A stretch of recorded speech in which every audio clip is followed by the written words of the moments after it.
Good evening সকলোকে। আজি অকণমান গধূলিকে আমি দুয়োজনে ওলাই যাব আহিছোঁ। ডিউটিৰ পৰা আহোঁতে ৰাতি হ'ল আৰু এতিয়া ক'ত যাম তাকে ঠিক কৰিব পৰা নাই। ৰুমৰ পৰা কিন্তু ওলাই আহিলোঁ। চাওঁ এতিয়া ক'ত যাব পাৰি। বহুত দিনৰ পিছত আমি ইউটিউবত লং ভিডিঅ' দি আছোঁ। আশা কৰিছোঁ সকলোৱে মৰম কৰিব, সকলোৱে চাব। ভিডিঅ'টো শেষলৈকে চাব আৰু মৰম চেনেহ দিব। আজি একদম ৰাস্তা খালী। এইবিলাক যুদ্ধ আৰম্ভ হোৱাৰ পৰা মানুহৰ চলন ফুৰণবিলাকো লাহে লাহে অলপ অলপ কমিব লৈছে আৰু কেব বুক কৰিছোঁ, অহাই নাই এতিয়া। আজিকালি বহুত টাইম লাগে কেব বুক কৰিলেও। গাড়ীৰ পৰা নামি উঠি আহি উঠি আমি মানে শ্বপিং কৰিব যোৱাৰ আগতে ৰাস্তাৰ কাষতে থকা কুঁহিয়াৰ ৰস খাওঁ বুলি ভাবিলোঁ। যিহেতু গৰম আৰু বহুত আজি ধূলিৰ বতাহ দি আছে, ইয়াৰ পৰা আমি কুঁহিয়াৰ ৰস খাম। এতিয়া কুঁহিয়াৰ ৰস বনাই আছে। ৰাস্তা কাষৰ বস্তু খোৱা মজাই বেলেগ ন?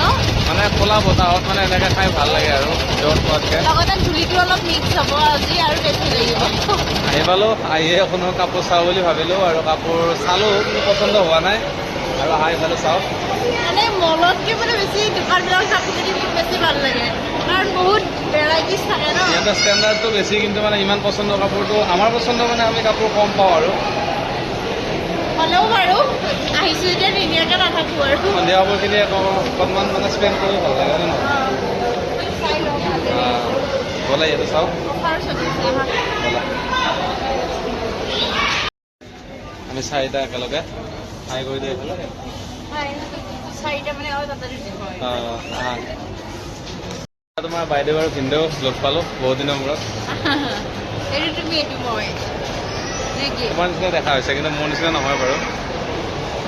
তোমাৰ নিচিনা মানুহ তলত চোৱা, এইফালে এইটো চাইডত মানুহ কমি গ'ল। ভাল লাগে ন সন্ধিয়া সময় ওলাই আহিলে, অকণমান মনটো পাতল পাতল লাগে বন্ধৰ দিনা। ব'লা ওপৰতে কিবা খাই লওঁ ন? কিবা খাবানে? কিবা খাওঁ, এনেই লাইট খাম। কি খাবা? কিবা ঘৰত মানে বনাই থোৱা আছে মটন। কি খাবা? কিবা খাবা নেকি? কিবা আমাৰ সকলোৱে মানে অসমীয়া সমাজত বিশেষকৈ এটা প্ৰচলিত শব্দ হৈছে কিবা। সৰু থাকোঁতে স্কুলতো কৈছিলোঁ যে কিবা খাব যাওঁ। কিবা মানে কিবাটো কিবা আৰু মানে যাৰ যিটো ফেভৰেট সেইটোৱে হৈছে কিবা। মানে এওঁক ক'লে মানে এনেকুৱা হয়, তোমাক ক'লে তুমি জানিবা ন কিবাটো কি, মই কি খাই ভাল পাওঁ তেনেকুৱা। সকলোৰে ফেভৰেট বস্তুটো মানে ক'ৰবাত গ'লে হৈছে কিবা। পিছফালে ল'ৰা ছোৱালীয়ে খেলা জেগা আছে আৰু আমি অলপ তাতে বহিলোঁ। বেছি ঠাণ্ডা ন, পানী পৰি আছে যে সেইকাৰণে। বাহিৰত কিন্তু বহুত ধূলি আজি। আমি তাকে ডিছকাছ কৰিছোঁ, আগৰ পৰা আমি মানে ভাবিলে বা প্লেনিং থাকিলে আমি থাকিলে গমেই নাপায় বাহিৰত যে ইমান ধূলি, বাহিৰত ইমান বতাহ ধুমুহা আহিছে। আমি যাওঁতে চাগে বৰষুণ পোৱা যাব আৰু অলপমান। তাকেইতো বৰষুণেই দিয়ক, কিন্তু আমি ধূলি এতিয়া নালাগে। গ্ৰাউণ্ড ফ্ল'ৰৰ পৰা ফাৰ্ষ্ট ফ্ল'ৰত আহি আছোঁ। ইয়াতে কিবা কিবি খাম আৰু কিবা কিবি কিনিব লাগিব। চাবা লাহে লাহে মনটো হৈ যাব আৰু তাকেইতো আগতে প্লানিং থাকিলে চিনেমা চাব পাৰিলোঁ হয়। চিনেমা বা কি লাগি আছে গম পোৱা নেকি? গম নাপাওঁ, আমাৰ কোনো প্লেনিং নোহোৱাকৈ আহি যাওঁ। মানে য'ত গ'লেও আমাৰ কোনো প্লেনিঙেই নাথাকে ন, পুটুককৈ আহি যাওঁ বোলে যাবানে? ব'লা আনিব। বহুত প্লান কৰি থাকিলে মানে বস্তুবিলাক ফেইল হয়, সেইকাৰণে হঠাৎ আহিব লাগে, হঠাৎ যিকোনো সিদ্ধান্ত ল'ব লাগে। আৰু যিটো সিদ্ধান্ত আমি 1 ছেকেণ্ডত ল'ব নোৱাৰোঁ সেইটো বোলে সিদ্ধান্তই নহয়। সেইটোৰ নিচিনা সঠিক সিদ্ধান্ত নাই, বুজিছা? বহুত ভাবা চিন্তা কৰি থাকিলে মানে পিছত কিবা এটা হৈ যায় আৰু অসুবিধা। সকলোৰে মানে কিবা নহয় কিবা এটা অসুবিধা আহিয়ে পৰে আৰু আজৰি সময় পালে এনেকৈ আপোন মানুহজনৰ লগত আহি অকণমান সময় কটোৱা মজাটোৱে বেলেগ। কি চাই আছা নেকি?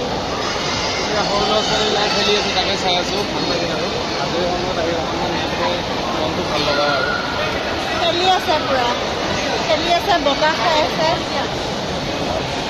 তেনেকৈ আৰু। আপোনালোকে ইভিনিং টাইমটো কি কৰে বাৰু কমেণ্টত লিখিবচোন। আৰু আমাৰ ভিডিঅ'বোৰ চাই থাকিব, ভাল লাগিলে লাইক কৰিব, চাব। মানে ইউটিউবত এইটো লং ভিডিঅ' মোৰ প্ৰথম হয়। তুমিতো বহুত বনাইছা বাৰু তোমাৰ চেনেলত। আৰু আগতে মোৰ চেনেলটোত হিন্দী ভিডিঅ' আছিলে, লাহে লাহে আমি এতিয়া অসমীয়ালৈ মানে চিফ্ট হৈছোঁ। আৰু যিহেতু আমাৰ ফেচবুকত এতিয়া ফলোৱাৰ অসমীয়া বেছি, বা আমাৰ অসমীয়া জনগণে মানে বেছি চাবলৈ মানে বিচাৰে আৰু সেইকাৰণে আগতে মই হিন্দীটো বনাইছিলোঁ। হিন্দীত কিন্তু অনলি ইউটিউবতহে বনাইছিলোঁ, ফেচবুকত কমেই বনাইছিলোঁ। ফেচবুকত মোৰ অসমীয়া ফ্ৰেণ্ড বহুত আছে, সেইবাবে আমি অসমীয়াতে এতিয়া ইউটিউবতো কণ্টিনিউ কৰিম বুলি ভাবিছোঁ। আৰু ফেচবুকত আপোনালোকে আমাৰ ভিডিঅ' চেনেল আছে, এবাৰ কমেণ্টত জনাবচোন, হয়নে নাই?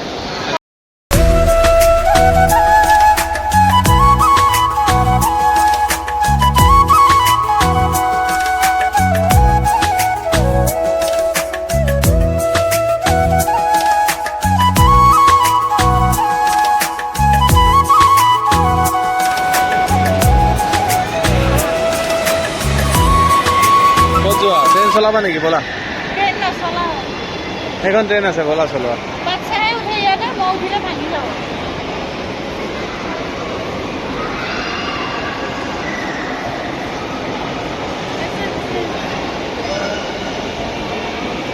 সময় উলিয়াই অকণমান আপোন মানুহজনৰ লগত সময় কটাবচোন, কেনেকুৱা লাগে তেতিয়া বুজিব। যিহেতু আমাৰ বেয়া সময়বোৰ নাযায় দুপুৱাই, কিন্তু ভাল সময়বোৰ বহুত সোনকালে যায়। সেইকাৰণে ভাল সময়বোৰ অকণমান ধৰি ৰখাৰ চেষ্টা কৰি উপভোগ কৰিব লাগে ন। পিছফালেও চোৱাচোন, নিজৰ ল'ৰা ছোৱালীৰ লগতে হওক, নিজৰ মানুহজনৰ লগতে হওক, নিজৰ মা দেউতাৰ লগতে হওক, যোনে যাৰ লগতে সুবিধা অনুসৰি বা নিজৰ মন অনুযায়ী বিচাৰে, মানে ওচৰত থকা ঘৰৰ পৰিয়ালসকলৰ লগত অকণমান সময় দিব লাগে। যিহেতু সকলো মানুহ আজিকালি নিজৰ কৰ্মব্যস্ততাৰ বাবে দূৰতে থাকিব লগা হয়, একদম মানুহবিলাক মানে আজিকালি বহুত মেটেৰিয়েলিষ্টিক হৈ গৈছে, সেইবাবে যান্ত্ৰিক হৈ গৈছে আৰু যান্ত্ৰিক হৈ গৈছে। এতিয়া আগতে যে আমাৰ খুৰা খুৰী ওচৰৰ বা মা দেউতা মানে মাইকী মানুহবিলাকে যে ৰাস্তাত আড্ডা দিয়ে টাৰ্ণিঙত ৰৈ পেলাই আৰু বেলেগ আড্ডা নকওঁ, দিয়ে। আগতে আমাৰ ঘৰত 18জন পৰিয়ালে একেলগে ভাত খাইছিলে যেতিয়া আমি সৰু আছিলো। কি দিন আছিলে ন? কি দিন তেতিয়ানো আছিলে। ক'ত একদম সদায় তেতিয়া মাছ কিন্তু মাংসৰে সেই খাইছিলে। 18জন পৰিয়াললৈ মানুহ এজন বা দুজনে ভাত ৰান্ধিছিলে গোটেইকেইজনে, আৰু ইনকামো কিন্তু সেই আৰু সেইখিনি সৰু ইনকামতে গোটেই। আজিকালি কিন্তু দেখিছোঁ 5জন মানুহ একেলগে থকাটো বহুত মানে অসুবিধাৰ কথা, বা 6জন মানুহ আৰু 5জন মানুহৰ বাবে ভাত ৰান্ধাটো বহুত ডাঙৰ কথা। মানে সহায় কৰি দিব লাগে, হেল্পাৰ ৰাখিব লাগে, ৰান্ধনি ৰাখিব লাগে। আগতে কিন্তু সেইকাৰণে মানুহৰ মিলা প্ৰীতিও আছিল, সকলোৱে মিলি চব্জি কাটিছিল, ভাত বনাইছিল, গোটেই ঘৰখন মানে এক কৰি এজন ঘৰৰ মুৰব্বীয়ে মানে ৰাখিছিল। আজিকালি এনেকুৱা হৈছে যে কাৰো কথা কোনেও নামানে, সকলোৱে নিজৰ নিজৰ ইণ্ডিপেণ্ডেণ্ট, সকলোৱে ইনকাম কৰে, সকলোৱে নিজৰ নিজৰ লাইফত আগবাঢ়ি গৈছে। কিন্তু পইচা ঘটিছে ঠিকেই, কিন্তু মানে মিলা প্ৰীতি বোলা বস্তুটো বা এখন ধুনীয়া সংসাৰ কোনেও মানে গঢ়ি থাকিব পৰা নাই। সেইবাবে বহুতো সমস্যাৰ সন্মুখীন হ'ব লগা হয়। চিধা হৈ বহা, কোৱা। সেইবাবে টকা পইচাৰে চব নহয়, মিলা প্ৰীতি বোলা বস্তুটো টকা পইচাৰে কিনিব নোৱাৰে। আমি সকলোৱে জানো, কিন্তু ভুল কৰোঁৱেই সেইটো, হয়নে নহয়? সকলোৱেতো জানো ন, কিন্তু বুজি পাওঁতে মানুহৰ বহুত দেৰি হৈ যায়। এইটো ইভেন ময়ো বহুত মানুহ হ'লে মোৰ কি কৰোঁ কি নকৰোঁ এনেকুৱা লাগে। হৈছে কিয় মানে এইটো আমাৰ জেনেৰেশ্যনৰ পৰা বেছি হৈছে। এইকেইটা ইমান সৰু সৰু কণমানি চোৱা, আগত বহি গৈছে, পিছতো বহিছে। মানে তুমি ডাঙৰ কেতিয়াও কথা কৈছা ন? হৈ গ'ল এতিয়া কিবা কিবি অকণমান সৰুকৈ কিনিলোঁ আৰু খাই বৈ পেটটো ভৰাই খাই বৈ পেলাই একদম দন্দুল হৈ যাবলৈ ওলাইছোঁ আৰু বহুত ধূলিৰ বতাহ, গাড়ী বুক কৰা এনেকৈ যাব গাড়ীখন নোৱাৰি। একচুৱেলি ভিতৰতে বুক কৰিব লাগিছিল। সেইটোৱেইটো। ঠিক আছে বাৰু। ইমান ধুনীয়া বতাহ দি আছে আৰু মানে পানীখিনি বতাহটোক বেছি বিশুদ্ধ কৰি দিছে। বহুত ধুনীয়া লাগিছে দেই, আহি বহুত ভাল লাগিলে। আপোনালোকো আহিব যদি আপোনালোক থাকে। বতাহ চোৱাচোন একদম। মই উৰি গৈছোঁ, উৰি যাম আৰু বেছি সময় নাই। চাওঁতে চাওঁতে যাবৰে সময় হ'ল চাওঁ আৰু নামি আহিলোঁ। একো কথা নালাগে, চবচে ডাঙৰ কথা। আৰু আমি গ্ৰচাৰী ল'ব আহিছিলোঁ। দুখৰ বিষয় যে গ্ৰচাৰী যিখন শ্বপ আছিলে ডাঙৰ, সেইখন বন্ধ হৈ থাকে। 365 দিনা আপুনি পইচা বচাব পাৰিব বুলি লিখি থৈ তেওঁলোক গ'ল।